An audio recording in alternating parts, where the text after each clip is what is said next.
Hi kitchen recipes in മലയാളത്തിലോട്ട് എല്ലാവർക്കും സ്വാഗതം. എല്ലാവരും ഹാപ്പി ആണല്ലോ അല്ലേ? ഓക്കെ, അപ്പോൾ ഇന്നത്തെ റെസിപ്പി എൻ്റെ സ്കൂൾ ഡേ മെമ്മറീസിലോട്ട് കൂട്ടിക്കൊണ്ടുപോകുന്ന വളരെ നൊസ്റ്റാൾജിക് ആയിട്ടുള്ള ഒരു 4 മണി പലഹാരമാണ്. വൈകുന്നേരങ്ങളിലൊക്കെ എൻ്റെ അമ്മാമ്മ മിക്കവാറും തന്നെ ആവിയിൽ വേവിച്ചെടുക്കുന്ന പലതരത്തിലുള്ള പലഹാരങ്ങളാണ് ഉണ്ടാക്കിത്തരല്.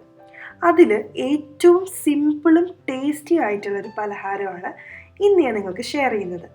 അപ്പോൾ ഇതിൽ ഞാൻ ഉപയോഗിച്ചിട്ടുള്ള ഇൻഗ്രീഡിയൻസ് ഒക്കെ വളരെ സിമ്പിളാണ്. പക്ഷേ ഉണ്ടല്ലോ, ഈ ഒരു കോമ്പിനേഷൻ ഒരു ഡെഡ്ലി കോമ്പിനേഷനാണ്. ഭയങ്കര ടേസ്റ്റാണ്. നിങ്ങൾ ഇതുപോലെ ട്രൈ ചെയ്യാത്തവരാണെങ്കിൽ ഒരു പ്രാവശ്യമെങ്കിലും ട്രൈ ചെയ്ത് നോക്ക്. അപ്പോൾ നിങ്ങൾക്ക് മനസ്സിലാവും ഞാൻ പറഞ്ഞതിൽ എത്രമാത്രം സത്യമാണെന്ന്.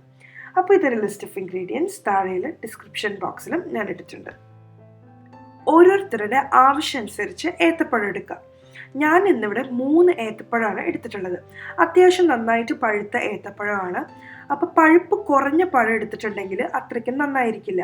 അതുപോലെ തന്നെ ഒരുപാട് അങ്ങോട്ട് പഴുത്ത് ഇങ്ങനെ കറുത്ത സ്കിന്നുള്ള ഏത്തപ്പഴമില്ലേ, അതെടുത്താലും നന്നായിരിക്കില്ല. അപ്പോൾ ഈ ഒരു രീതിയിൽ അത്യാവശ്യം നന്നായിട്ട് പഴുത്ത ഏത്തപ്പഴം എടുത്തിട്ട് ഓരോ പഴവും ഇതേപോലെ 3 ഇതേപോലെ ചെറുതായിട്ട് അങ്ങോട്ട് വരഞ്ഞു കൊടുക്കുക. കാരണം നമ്മളിതിനി പുഴുങ്ങിയെടുക്കാനായിട്ട് പോവാണ്. ഒരിക്കലും വരയാണ്ട് പുഴുങ്ങാൻ വെക്കരുത്. ഓക്കെ, ഇഡ്ഡലി ചെമ്പിൽ അത്യാവശ്യം വെള്ളം നിറച്ച് ആ വെള്ളം ഒന്ന് തിളച്ച് തുടങ്ങുമ്പം ഇതിലോട്ട് തട്ട് ഇറക്കി വെച്ച് പിന്നെ നമുക്കിതിലോട്ട് ഏത്തപ്പഴം ഓരോന്നാക്കി ഇറക്കി വെച്ചിട്ട് മൂടി വെച്ച് വേവിച്ചെടുക്കണം.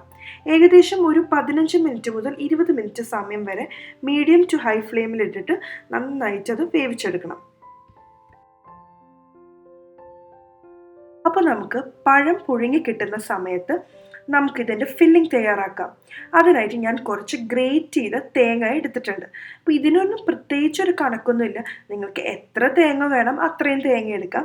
ഞാനിവിടെ ഏകദേശം 3 മുതൽ 4 വലിയ ടേബിൾ സ്പൂൺ തേങ്ങയാണ് എടുത്തിട്ടുള്ളത്. 1 മുതൽ 2 ടീസ്പൂൺ വരെ പഞ്ചസാര ഞാൻ ചേർത്ത് കൊടുത്തിട്ടുണ്ട്. അതൊക്കെ ഓരോരുത്തരുടെ മധുരത്തിൻ്റെ ഇഷ്ടം അനുസരിച്ച് അഡ്ജസ്റ്റ് ചെയ്യാം കേട്ടോ. ഇനി നമുക്കിതിലോട്ട് ചെറിയൊരു ടീസ്പൂൺ നെയ്യ് ഇട്ട് കൊടുക്കാം. അങ്ങനെ നന്നായി കഴുകി വൃത്തിയാക്കിയിട്ടുള്ള നമ്മുടെ സ്വന്തം കൈ ഉപയോഗിച്ചുകൊണ്ട് നന്നായിട്ട് നമുക്കിത് മിക്സ് ചെയ്തെടുക്കാം. ആ തേങ്ങയും നെയ്യും പഞ്ചസാരയും ഒക്കെ നന്നായിട്ട് അങ്ങോട്ട് പ്രസ് ചെയ്ത് ആ ജ്യൂസസ് എല്ലാം കൂടെ അങ്ങോട്ട് ഒരുമിച്ചിട്ട് നന്നായിട്ട് യോജിപ്പിച്ചെടുക്കാം. ഒരുപാട് സമയമൊന്നും വേണ്ട. 5-6 മിനിറ്റിനുള്ളിൽ തന്നെ നമ്മുടെ കൈ ഉപയോഗിച്ച് ഇതുപോലെ മിക്സ് ചെയ്തിട്ടുണ്ടെങ്കിൽ നല്ല സോഫ്റ്റായിട്ട് നമുക്ക് തേങ്ങയും കാര്യങ്ങളൊക്കെ നല്ല സോഫ്റ്റായിട്ട് വരും. ഇനി ഇതിലോട്ട് കുറച്ചും കൂടെ ഫ്ലേവറിന് വേണ്ടിയിട്ട് കുറച്ച് ഏലക്ക പൊടിച്ചതും കൂടെ ചേർത്തിട്ടുണ്ടെങ്കിൽ സൂപ്പറായിരിക്കും. ഇന്ന് ഞാൻ അതൊന്നും ചേർക്കാണ്ടാണ് കേട്ടോ ചെയ്തിട്ടുള്ളത്. അപ്പം നന്നായിട്ട് മിക്സായി കിട്ടിയിട്ടുണ്ട്. ഇനി നമുക്കിത് നമ്മുടെ ഏത്തപ്പഴം പുഴുങ്ങി കിട്ടുന്നവരെ മൂടി വയ്ക്കാം. ഒരു 7-8 മിനിറ്റ് ഇതുപോലെ അങ്ങോട്ട് മൂടി വെച്ചിട്ടുണ്ടെങ്കിൽ കുറച്ചും കൂടെ നല്ല സോഫ്റ്റായിട്ട് ഇരിക്കും. അങ്ങനെ നമ്മുടെ ഏത്തപ്പഴം എല്ലാം സൂപ്പറായിട്ട് പുഴുങ്ങി കിട്ടിയിട്ടുണ്ട്. ഇനി ഞാൻ ഇതിൻ്റെ തൊലിയെല്ലാം പൊളിച്ച് മാറ്റിയെടുക്കാൻ പോവാണ്. ഈ ഏത്തപ്പഴം ഉണ്ടല്ലോ, നല്ല ചൂടോടുകൂടി തന്നെയാണ് അതിൻ്റെ തൊലിയെല്ലാം കളഞ്ഞിട്ടുണ്ടായിരുന്നത്. അപ്പോൾ സൂക്ഷിക്കുക, കൈയൊന്നും പൊള്ളാണ്ട് സൂക്ഷിച്ച് വേണം തൊലി കളയാനായിട്ട്. ചൂടോടുകൂടി തന്നെ നമുക്കൊരു നല്ല മൂർച്ചയുള്ള കത്തി ഉപയോഗിച്ചിട്ട് നടുക്ക് ഭാഗം ചെറുതായിട്ട് ഇങ്ങനെ സ്പ്ലിറ്റ് ചെയ്യാം. അപ്പോൾ സ്പ്ലിറ്റ് ചെയ്യുമ്പോൾ അങ്ങോട്ട് ഫുള്ളായിട്ട് അങ്ങോട്ട് മുറിഞ്ഞു പോകരുത്. ഒരു ബോട്ട് ഷേപ്പ് പോലെ ഉണ്ടാക്കിയെടുക്കുക. കണ്ടല്ലേ, ചെറിയൊരു വഞ്ചി പോലെ ഇരിക്കും. ഇത് ചെയ്തെടുക്കാൻ ഒരു ബുദ്ധിമുട്ടും ഇല്ല കേട്ടോ. ഒരു മൂർച്ചയുള്ളൊരു കത്തി മതി. എന്നിട്ട് നമുക്ക് ഇതേപോലെ അങ്ങോട്ടൊരു ബോട്ട് ഷേപ്പിൽ ചെയ്തെടുക്കാം.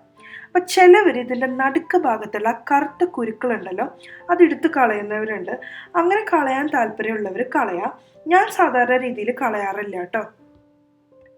ഇപ്പം നമ്മുടെ ഏത്തപ്പഴത്തിന് ചൂടുണ്ട് കേട്ടോ. അപ്പോൾ ചൂടോടുകൂടി തന്നെ നമുക്ക് കുറച്ച് നെയ്യ് ഇട്ട് കൊടുക്കാം. ഇട്ട് അതിൻ്റെ അകത്തോട്ട് എല്ലായിടത്തും സ്പ്രെഡ് ചെയ്ത് കൊടുക്കാം. അപ്പോൾ ആ ഏത്തപ്പഴത്തിൻ്റെ ചൂടിൽ തന്നെ നെയ്യ് നന്നായിട്ട് ഉരുകി എല്ലാ ഭാഗത്തോട്ടും വരും.